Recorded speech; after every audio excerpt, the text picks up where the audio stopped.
The moon hung low over Boston, a pale silver eye watching silently as the city slept. But not everyone rested that night. In the narrow backstreets, men moved like shadows, whispering, planning, and preparing for something that could no longer be undone. Elias Carter tightened the straps on his leather vest, his hammer replaced by a musket. Across from him, Paul Revere adjusted the saddle of his brown mare, the faint light glinting off the metal of his stirrups. "They're coming," Revere said quietly. "The redcoats will march before dawn. To avoid detection We ride to warn Concord and Lexington." Elias nodded. "Then let's make sure freedom doesn't sleep tonight." Revere smiled. "You're not afraid?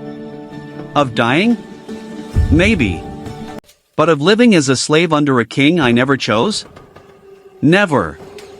With that, Revere mounted his horse and galloped into the night, shouting the words that would echo through history. "The British are coming! The British are coming!" Elias followed on foot, his musket over his shoulder, moving through alleyways as the alarm spread across Boston. Church bells began to ring, dogs barked, lights flickered in windows. The city was awake. By dawn, Elias reached the outskirts of Lexington.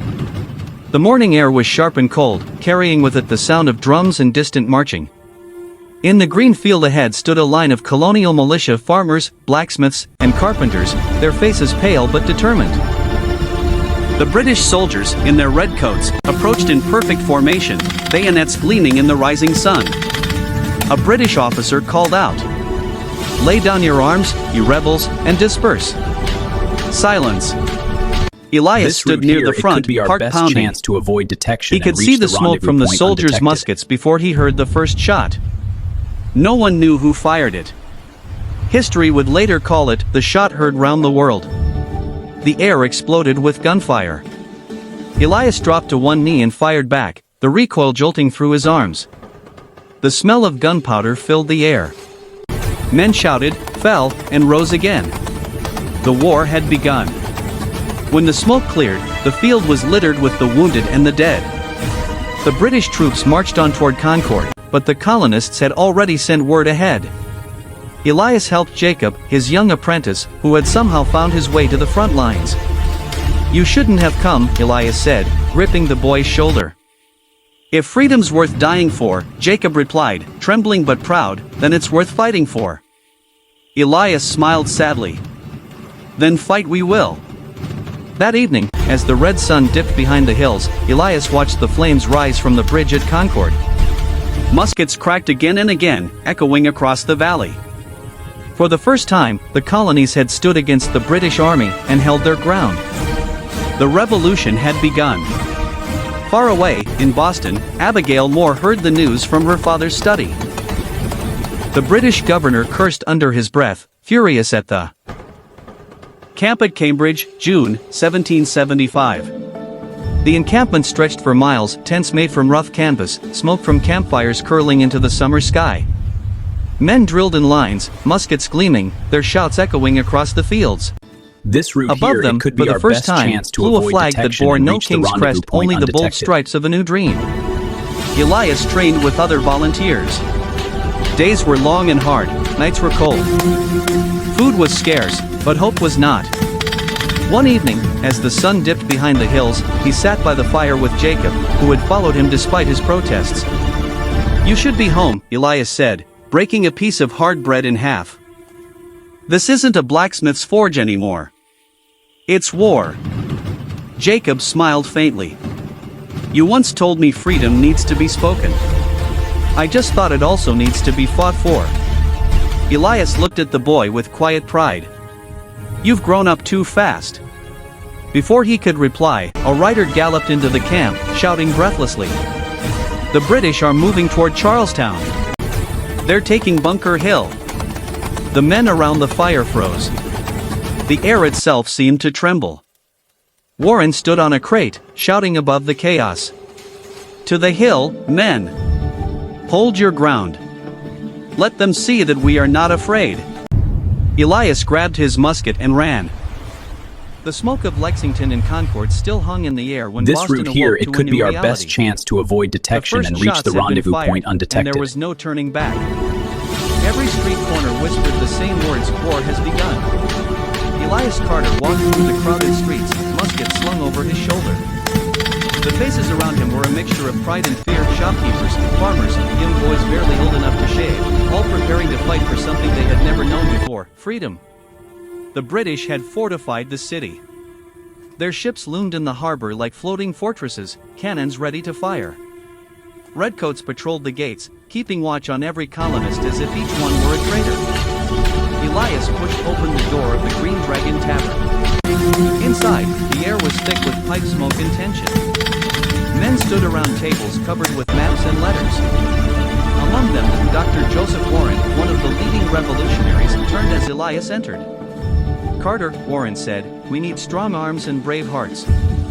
Washington is gathering an army near Cambridge. Will you join?" Elias didn't hesitate. "I've swung a hammer my whole life. I can swing a musket just as well." This route Warren here, it could smiled be our grimly. best chance to avoid detection God and be reach with the you. rendezvous point The undetected. storm has only begun. The morning air in Boston carried the scent of salt from the harbor and the faint smoke of blacksmiths' forges. It was the spring of 1775, and the city stood on the edge of a storm no one could yet name, though everyone could feel it.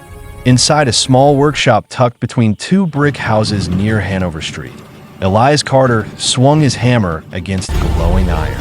Sparks danced around him like fireflies. His hands were rough, his shirt stained with soot, but his eyes, blue like the early morning sea, burned with something more than fire. They burned with anger and hope. Outside, British soldiers marched by in red coats, their boots striking the cobblestones in perfect rhythm. They looked proud, untouchable. Yet to Elias, they were a daily reminder that Boston no longer belonged to its people. Tax on tea, tax on paper, tax on everything we breathe. Elias muttered, slamming his hammer down hard. "And they call this order?" His apprentice, Jacob, only 14, looked up nervously. "Best not say that too loud, Elias. Someone might hear." Elias wiped his sweat and This grinned. route here, it could Let be them our hear. best chance to Freedom's a avoid word that detection and needs reach to be the spoken. rendezvous point undetected. That evening, as the sun dipped below the rooftops, Elias walked toward the Green Dragon Tavern, a small place where whispers of rebellion had begun to grow into plans. Inside, the air buzzed with voices, tankards clinking, and the smell of ale. At a corner table sat Samuel Adams and Paul Revere, their heads close together over a rough map. Elias hesitated only a moment before joining them. "You're late, Carter," said Adams. I shard. "We've word that the Redcoats plan to seize our stores at Concord." "Then we move first," Elias replied. "They've taken our trade. Our homes, they won't take our freedom." Revere nodded. "We'll ride tonight." This route here, And it thus, could be our best in that chance to smoky avoid tavern, detection and the reach first the spark rendezvous of point revolution undetected. caught fire. A fire that would soon spread from Boston to every colony, lighting a war that would change the world. Outside the tavern, the night was cold. Elias looked toward the harbor, where British ships floated like dark giants against the moonlit water. Somewhere in those ships sat the chains of empire, chains he swore to break. He did not know then that within a year, he would be standing on a battlefield, musket in hand, fighting not just for Boston, but for a new nation. And far away, in a grand house lit by candlelight, Abigail Moore, daughter of a British governor, stood by her window watching the same moon. She had seen Elias once at the market, his eyes fierce and alive. She did not yet understand why she could not forget them. Soon, their fates would collide in the fires of war. "Candle, the spark has been lit," Samuel Adams had said. And indeed it had. Boston was about to burn, not with destruction, but with revolution.